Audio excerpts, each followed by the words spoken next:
Guys जनवरी 2022 के अभी भी काफ़ी ज़्यादा visa, I would say 50% of the visa decisions are still pending. काफ़ियों के वीज़ा आ चुके हैं, they can fly to Canada.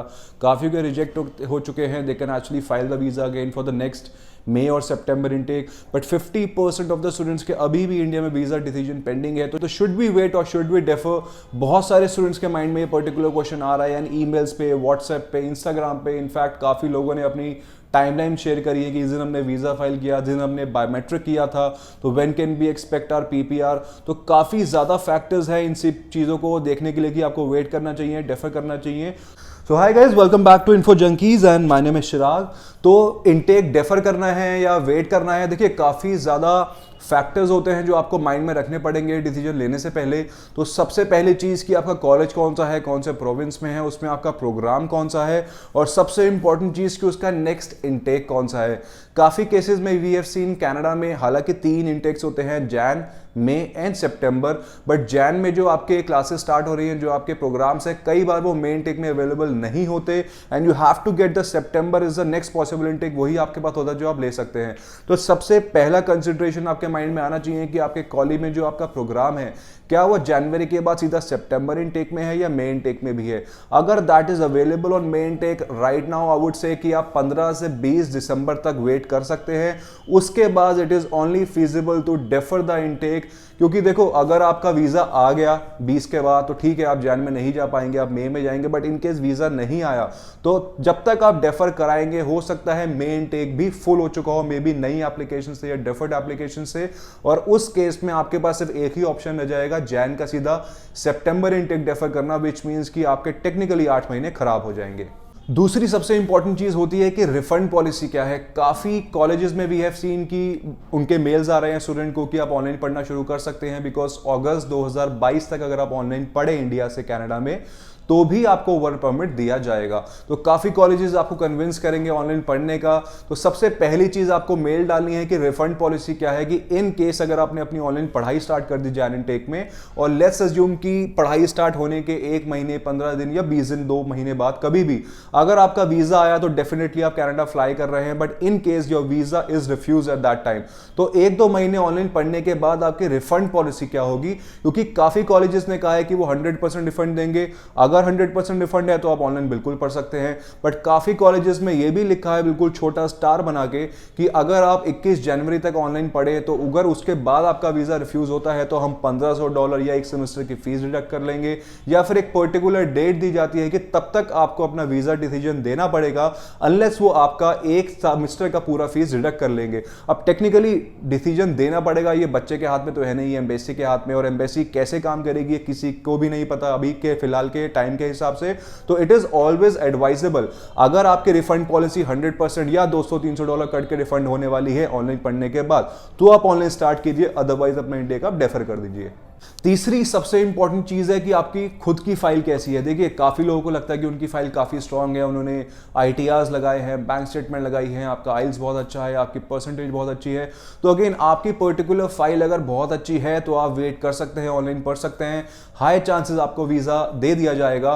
But again, if you are not sure कि आपका गैप बहुत ज्यादा है, 10 साल का गैप था, 5 साल का गैप था, आपका एक्सपीरियंस था, बीच में ड्रॉप्ड एजुकेशन, परसेंटेज आपकी 55 से 50 के बीच में थी या उससे भी कम थी, आइल्स 5.5 है, इन दैट केस अगर आपको एक डेडलाइन पता है कि आपको इस दिन तक वीजा सबमिट करना है कॉलेज में, या फिर तब तक आप अपना रिफंड ले सकते हैं। इट इज ऑलवेज एडवाइजेबल, या तो आप डेफर कराइए या अपना रिफंड ले लीजिए, बिकॉज कनाडा में अभी काफी ज्यादा फाइल्स पेंडिंग पड़ी हैं और वीजा रिजेक्शन रेट 63% चल रहा है, जिसकी एक सेपरेट वीडियो मैंने बनाई है, आप चेक कर सकते हैं। 2021 में जो जनवरी और मई 2022 इनटेक में बच्चे पढ़ने जा रहे हैं, उनका 63% का रिजेक्शन रेट चल रहा है। तो कीपिंग इन माइंड कि आपकी खुद की फाइल कैसी है, always take a decision to either defer और take a refund. So guys, चौथी सबसे इंपॉर्टेंट चीज है द टाइमलाइन जो आपके कॉलेज ने आपको दी है कि लास्ट डेट ऑफ डेफरमेंट क्या है। एग्जाम्पल के तौर पे काफी कॉलेजेस की डेडलाइन 8 दिसंबर थी to submit the visa decisions. अगर नहीं करते बच्चे तो उनका वीजा या तो ऑफर लेटर या तो रिवोक कर दिया जाएगा या डेफर कर दिया जाएगा या उनका एडमिशन कैंसिल कर दिया जाएगा। अब क्योंकि काफी ज्यादा स्टूडेंट्स के डिसीजंस नहीं आए थे, काफी ज्यादा स्टूडेंट्स अप्रोच नहीं कर पाए थे कॉलेज को कि वो अपनी क्लासेस स्टार्ट करने वाले हैं, तो काफी सारे कॉलेजेस, यूनिवर्सिटीज में कनाडा ने अपनी जो डेडलाइंस थी वो चेंज कर दी हैं, वो शिफ्ट कर दी हैं अंटिल 6 और 12 ऑफ जनवरी। तो 6 और 12 जनवरी की काफी डेडलाइंस है कि तब तक आपको अपना डेफर रिक्वेस्ट या तो सबमिट करना है या फिर आपका एडमिशन रिवोक कर दिया जाएगा बाय डिफॉल्ट और आपको रिफंड लेना पड़ेगा, या फिर आप नेक्स्ट पॉसिबल इनटेक जो कि या तो मई होगा या सितंबर होगा या कई केस में जनवरी 2023 भी हो सकता है।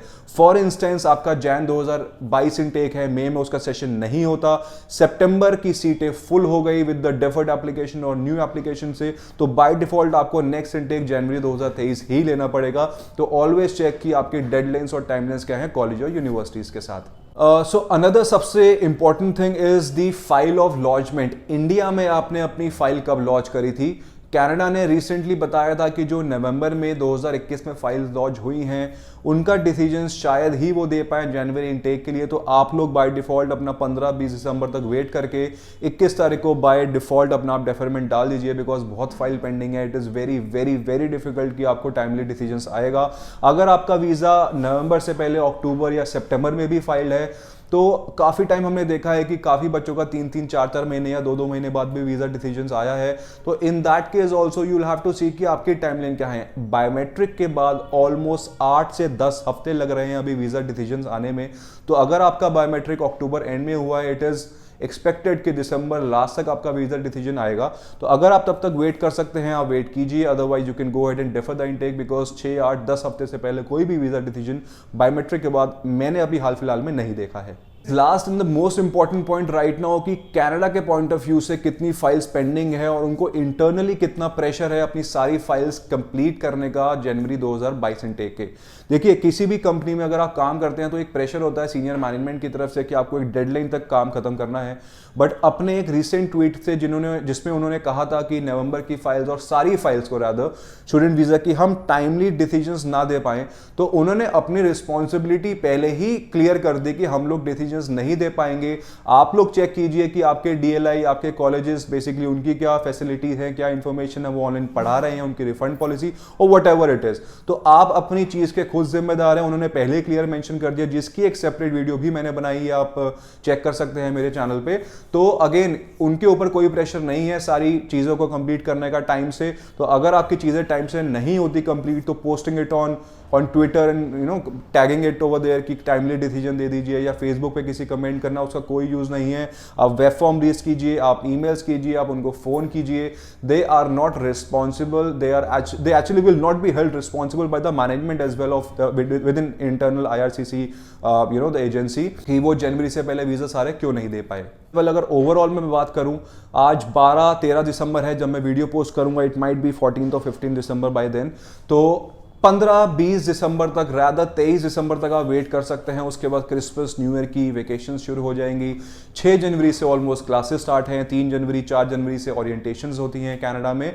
तो अगर आपका वीज़ा डिसीजन 23-24 दिसंबर तक आता है, बिकॉज देखो आपको भी हफ्ता 10 दिन चाहिए होगा पैकिंग करके कनाडा फ्लाई करने के लिए। ऐसा नहीं है कि 1 जनवरी को आपका वीज़ा आया, स्टैंपिंग में भी हफ्ता लग रहा है, आपने 7 जनवरी को वीजा स्टैम्प कराया, 8 जनवरी को आपने फ्लाइट पकड़ी। ठीक है, ऐसा भी हो सकता है, but again that is not feasible. तो 23rd, 24th, 25th मैक्सिमम 23-24 दिसंबर तक आप वेट कीजिए। वीजा डिसीजन अगर आ गया वेल एंड गुड, आप कनाडा फ्लाई कीजिए। वीजा रिफ्यूज हुआ, डेफर कराइए, दोबारा से रीफाइल कीजिए। अगर वीजा डिसीजन पेंडिंग रह गया तो अगेन डेफर कराइए अपने इनटेक को। और काफ़ी ज़्यादा स्टूडेंट्स ऑलरेडी डेफर करा चुके हैं, तो जो नई एप्लीकेशंस कर रहे हैं मई के लिए, सितंबर के लिए, कीप दैट इन माइंड कि आपका कंपटीशन नई एप्लीकेशंस के साथ साथ जो डेफर्ड एप्लीकेशंस हैं, जिनकी फीस तक जा रखी है कॉलेज में, जिनका GIC पेड है, जिनके वीजास तक अप्लाइड है, बायोमेट्रिक भी हो चुके हैं, उनके साथ है। तो काफ़ी ज़्यादा रश है इस वक्त कनाडा की एम्बेसी में, कनाडा फाइलिंग में बायोमेट्रिक की डेट नहीं मिल रही है। तो what ever you decide it on the timely basis, not just because कि टाइम बहुत कम रह गया है जनवरी इनटेक स्टार्ट होने में, ऑल्सो बिकॉज कि इतनी ज़्यादा बल्क फाइलिंग होने की वजह से काफ़ी स्टूडेंट्स के इनटेक मई, सितंबर, जैन 23 तक शिफ्ट हो गए। And this actually will waste a lot of time for you guys, because आपकी 12वीं हुई है, ग्रेजुएशन हुई है, you are wasting your 1 year just with the filing process. And that too कोई श्योरिटी नहीं है कि वीज़ा अप्रूव होगा या डिक्लाइन होगा, बिकॉज इस वक्त 60+% visa refuse Canada student visa के इंडियन ओरिजिन से कर रहा है। So guys, if there is anything you would like to ask me about your visa timelines or maybe your particular profiles in particular, you can comment down in the below section. I will try to answer all your queries on timely basis. And thank you very much for watching this video.